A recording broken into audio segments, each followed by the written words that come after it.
166 tahun yang lalu pada sebuah pedukuhan terpencil jauh dari keramaian kota, jika malam tiba hanya terdengar suara gangsir ngentir tiap malam dan jangkrik bernyanyian mengisi kesunyian. Tidak mau kalah, binatang si kaki seribu pun ngerik bersautan dengan belalang pohon. Sesekali mekarnya bunga kluwi melantunkan suara merdu di tengah malam disertai hembusan angin mamiri membuat suasana pedukuhan terasa dingin. Ditambah hutan gung liwang-liwung, lebat, yang berada tidak jauh dari pedukuhan tersebut. Sehingga kesejukan masih terasa kental dan sangat alami.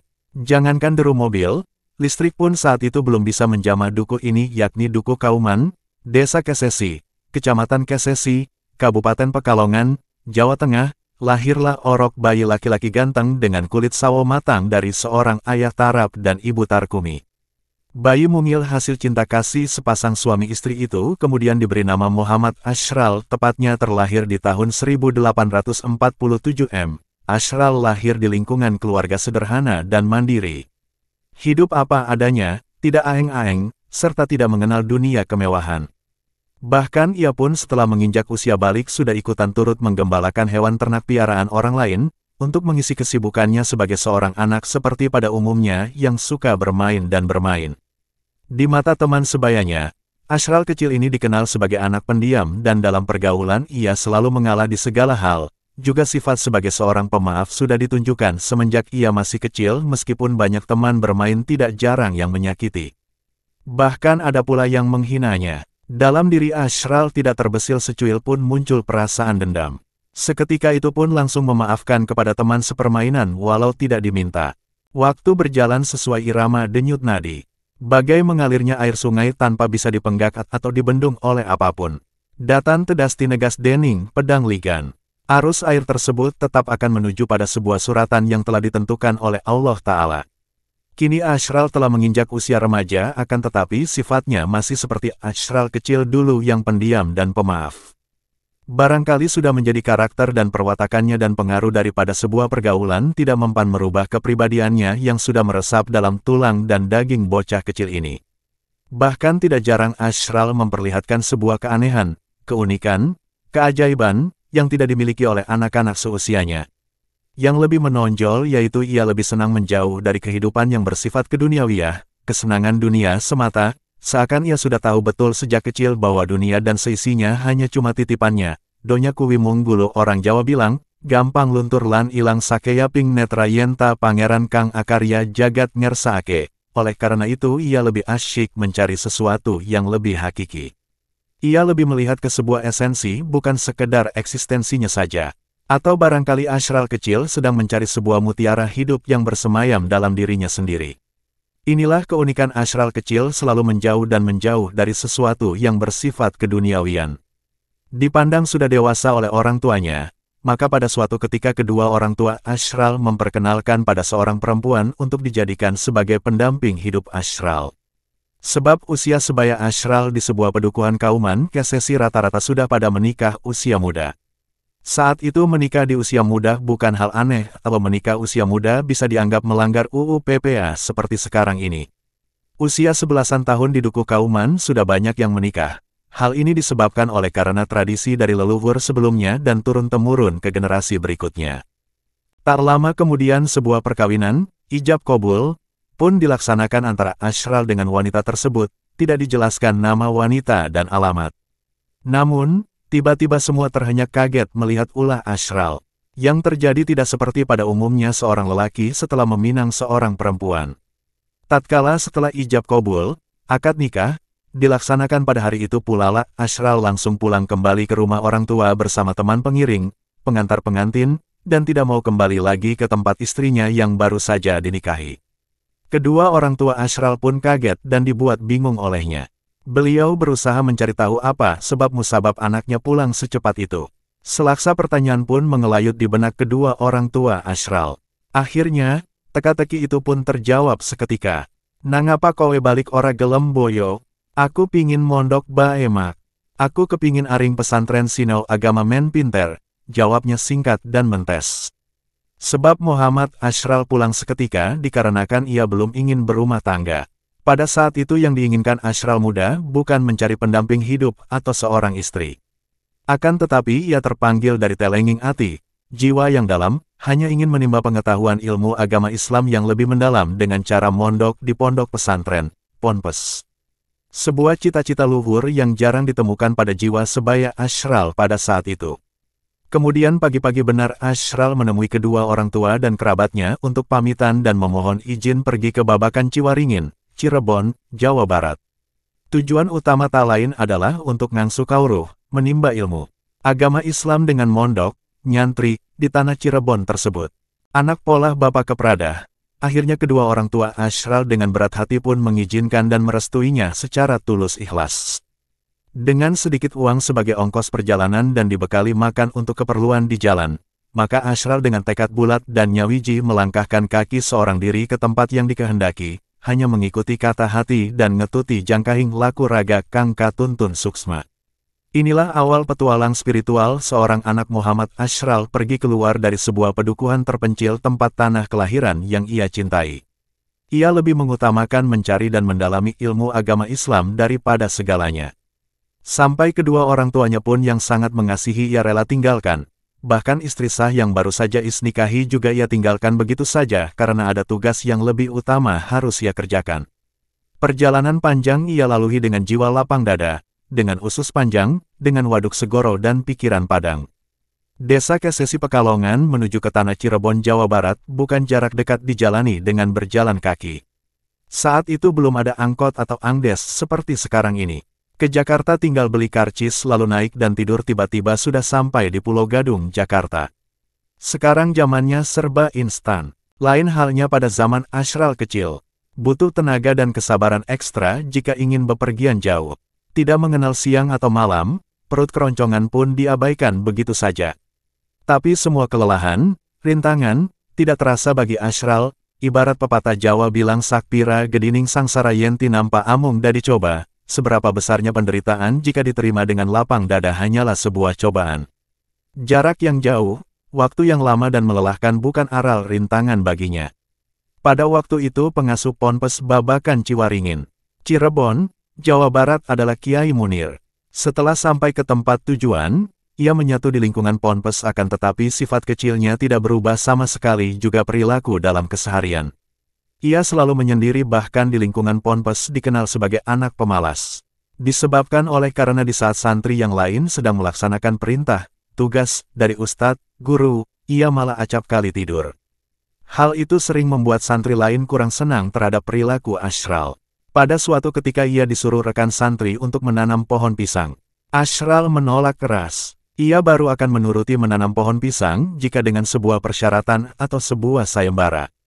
Wit gedang tandurane sapa sing uwoh dingen engkonon kue sing menang, itulah sayembaranya. Pohon pisang siapa yang akan berbuah terlebih dahulu itu pemenangnya, itulah sayembaranya. Maka para santri sepakat dengan sayembara tersebut. Dan ternyata, tidak disangka pohon pisang yang ditanam oleh Ashral berbuah lebih cepat dari perkiraan teman santri dan di luar akal sehat manusia lumrah. Bagaimana tidak, keajaiban itu pun terlihat nyata. Paginya pohon pisang yang ditanam Ashral sudah berbuah sekaligus langsung masak semua. Ini jelas-jelas di luar kewajaran. Hal itu membuat santri-santri di Ponpes tercengang takjub, sekaligus pengasuh Ponpesnya juga keheranan. Dan kejadian-kejadian unik lain pun sering muncul dalam keseharian di kehidupan Ashral. Kurang lebih 5 tahun berjalan mondok di Ponpes Babakan Ciwaringin, Cirebon, Jawa Barat, suatu ketika di lingkungan Ponpes terkena wabah penyakit kulit, gatal-gatal. Kemudian oleh pengasuh Ponpes disarankan agar seluruh santri mandi di suatu sendang, tempat dan lokasi tidak disebutkan. Setelah mereka sampai di suatu sendang, semua santri berendam yang airnya hangat. Kalau tidak nilene bukan Ashral namanya. Teman santri di Ponpes sudah hafal betul dengan perilaku Ashral. Ia saat itu tidak mau turun ke sendang untuk ikut mandi bersama-sama dan hanya duduk di tepi sendang. Akhirnya kejahilan santri yang lain pun muncul spontanitas untuk ngerjain Ashral agar mau mandi bersama-sama. Mereka memaksa dan mendorong Ashral masuk ke dalam sendang. Maka jatuhlah ia ke dalam sendang dan menyelam. Tetapi setelah ditunggu beberapa saat tidak muncul-muncul ke permukaan. Para santri pun menjadi bingung, takut dan tegang. Kekhawatiran mereka muncul akan terjadi sesuatu yang tidak diinginkan pada santri Ashral. Pencarian pun serempak dilaksanakan saat itu juga. Sampai air sendang dikeringkan akan tetapi tubuh Ashral tidak bisa diketemukan. Dengan penuh rasa khawatir dan diliputi duka, pengasuh ponpes dan disertai santrinya datang silaturahmi ke Dukuh Kauman, Desa Kesesi, Kecamatan Kesesi, Kabupaten Pekalongan, Jawa Tengah, menemui kedua orang tuanya guna menyampaikan kabar peristiwa hilangnya Ashral di Sendang. Dan barangkali Ashral sudah ada di kampung halaman. Akan tetapi di rumahnya di Kesesi pun tidak diketemukan seorang Ashral. Dengan penuh kesabaran dan tawakal, berita hilangnya Ashral pun diterima dengan hati yang perih. Pasrah dan lapang, mereka pasrah terhadap kekuasaan ilahi yang maha tinggi. Setelah mendengar kabar ini, para kerabat keluarga hanya dapat berharap semoga Muhammad Ashral tetap selamat dan masih hidup sehingga suatu saat masih dapat berkumpul dengan keluarga. Hari berganti hari, minggu pun bergulir cepat, bulan berputar tanpa henti, hingga satu dasawarsa 10 tahunan tak terasa berlalu begitu saja. Sebuah penantian yang sangat panjang. Akan tetapi Muhammad Ashral masih tetap belum kunjung pulang. Entah ditelan bumi atau menetap di rimba mana, tiada yang tahu. Sebuah penantian yang melelahkan dan bahkan keputusasaan pun telah menggelayuti seluruh keluarga besar Ashral di Kauman Kesesi. Harapan untuk kembalinya seorang Ashral menjadi pupus dan sirna karena termakan waktu sangat panjang. Nyaris terlupakan untuk mengharap Ashral pulang. Musim kemarau panjang menimpa Kesesi dan sekitarnya saat itu. Kekeringan merata, banyak tanah yang retak sehingga beberapa tumbuhan meranggas bahkan ada yang mengering dan akhirnya mati. Gagal panen merebak, kehidupan masyarakat dihadapkan dengan sebuah wabah paceklik, kemiskinan dan kesusahan. Di suatu malam yang sunyi senyap, sunyo ratri, tidak biasanya tiba-tiba datang angin berhembus kencang. Menerbangkan dedauan, mematahkan ranting-ranting kering. Petir pun bersambaran di langit. Suasana hampir porak-poranda. Suaranya menggelegar diikuti hujan deras secara tiba-tiba menakutkan nyali bagi warga Kesesi ketika itu. Ya Allah, bencana apa lagi yang harus kami terima? Lirik jerit itu pun berkumandang dalam hati warga Kesesi. Azab apa lagi yang harus kami tanggung? Lanjut mereka. Malam itu, boleh dikata seluruh warga Kesesi tidak ada yang berani keluar rumah satupun. Yang dirasa hanyalah ketakutan yang mencekam menyelimuti malam gulita. Di rumah sederhana yang ditempati oleh orang tua Muhammad Ashral tiba-tiba dari luar terdengar suara ketukan pintu. Penghuni rumah di saat suasana yang menakutkan itu layak tidak mau membukakan pintu sedikitpun. Karena pintu lama tidak dibuka, maka tamu tersebut mengucapkan salam dengan halus dan menyebutkan nama. Assalamualaikum, aku Muhammad Ashral, Pak. Setelah mendengar uluk salam sang tamu tersebut, dengan penuh tanda tanya antara percaya dan tidak tercampur sebuah keraguan, tetapi diberanikan diri untuk membuka pintu rumah. Kedua orang tua itu sebelumnya membalas uluk salam sang tamu misterius, karena datang di malam yang mencekam. Waalaikumsalam warahmatullahi wabarakatuh. Betapa terkejutnya setelah melihat siapa yang datang tak lain Muhammad Ashral, walau dalam hati kecil kedua orang itu tetap terbesit sebuah keraguan. Apa kiye Ashral, anakku sing ilang genanu, bisiknya dalam hati. Bagaimana tidak? Satu dasawarsa lebih bukan waktu singkat dan hampir terlupakan nama Ashral dalam relung hati kedua orang tua tersebut. Apa kiye wong sejen sing madani Ashral? Sebuah pertengkaran batin kedua orang itu pun terus berbisik. Akan tetapi keraguan itu pun sirna seketika, karena haru, sedih dan gembira jadi satu menyambut kedatangan Ashral anaknya tercinta yang sekian lama menghilang di telan waktu. Ohalah Ashral! Mereka berpelukan diiringi tangis bahagia dan tetes air mata pun tidak bisa dibendung mengalir deras. Ashral pulang dengan pakaian yang tidak lazim digunakan oleh masyarakat setempat saat itu. Ia hanya menggunakan pakaian yang terbuat dari akar-akaran, dianyam sebagai penutup aurat dan dengan jenggot lebat serta rambut terurai panjang sampai punggung. Hampir tidak dipercaya bahwa yang datang itu adalah Muhammad Ashral yang hilang. Dan kabar kepulangan Ashral pun tersebar secara cepat hari berikutnya. Sanak keluarga, tetangga dan semuanya berdatangan karena penasaran dan banyak yang menanyakan kemana saja selama ini, di mana, lalu bagaimana. Ringen di baik kowe Ashral seprana seprene, kok gawe binglut wong sekampung kene, tanya orang-orang yang pada hadir termasuk kedua orang tua Ashral pun bertubi-tubi melontarkan berbagai pertanyaan. Ashral hanya menceritakan beberapa hal yang dianggapnya penting saja secara singkat. Di antaranya, selama ini ia tinggal di hutan di dalam gua Nun jauh di sana, tidak disebut letak, daerah mana, hanya ditemani para hewan yang sekaligus mencarikan makanan buat Ashral berupa daun pelanding, petai Cina, dan bunga pohon jati. Rasa penasaran si penanya pun semakin bertambah, dan ditanyakan pula tentang proses kepulangannya dan bersama siapa. Aku balik ngumah sedawane dalan kueh dikancani macan. Nekan nyebrang kali amba di seberangake ring ula, jawab dengan polos dan jujur. Tidak terbesit kebohongan secuil pun bagi Ashral.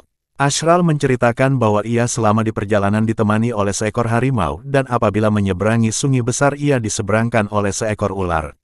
Walau tidak masuk akal, akan tetapi itulah yang terjadi.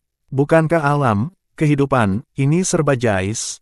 Jika Allah menghendaki maka tidak ada yang tidak mungkin di jagat raya ini. Rasa penasaran warga Kesesi pun tidak pernah berakhir. Terbukti warga selalu silih berganti tidak henti-hentinya berkunjung ke rumah orang tua Ashral, tak lain ingin melihat kondisi dan keberadaan Ashral langsung.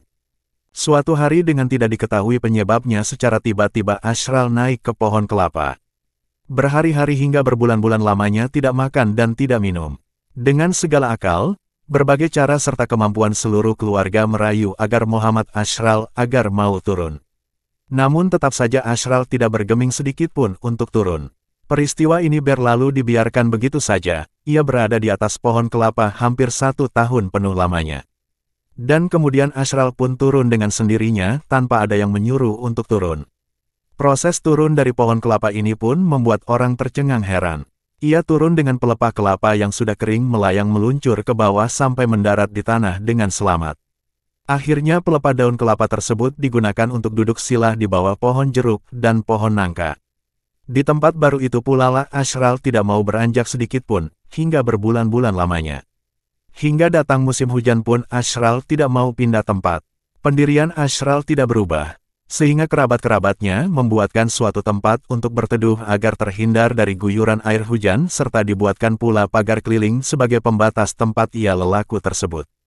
Kabar kepulangan Muhammad Ashral tidak cuma beredar di seputar Kesesi saja, akan tetapi melebar sampai didengar oleh pengasuh Ponpes, Kiai Munir, tempat ia menimba ilmu agama Islam 11 tahunan yang lalu. Yang pada akhirnya pengasuh serta santri Ponpes datang bersilaturahmi sekaligus ingin tahu kondisi Ashral terkini secara langsung. Setelah sampai di kediaman Muhammad Ashral, kemudian mereka mengadakan pertemuan khusus yang pada akhirnya dengan logat Cirebon yang kental, maka pengasuh Ponpes mengatakan, "Cung, Kiai Muhammad Ashral wis balik, sira susah pikir, bingung pikir, sowan nang Muhammad Ashral. Julukane Wali Gendon, anak-anak, sekarang Muhammad Ashral sudah pulang. Jika kalian ada rasa gundah, keruwetan dan tidak adanya ketenangan dalam pikiran, maka datanglah bersilaturahmi ke tempat Muhammad Ashral. Julukane Wali Gendon." Begitulah wejangan yang disampaikan pengasuh Ponpes terhadap para santri. Dan semenjak kedatangan pengasuh dan santri Ponpes tersebut, barulah Muhammad Ashral alias Wali Gendon berkenan masuk ke rumah menyudahi lelakunya. Sejak itu pula lah Muhammad Ashral mendapat gelar Wali Gendon atau Mbah Wali Gendon oleh pengasuh Ponpes Babakan Ciwaringin, Cirebon, Jawa Barat.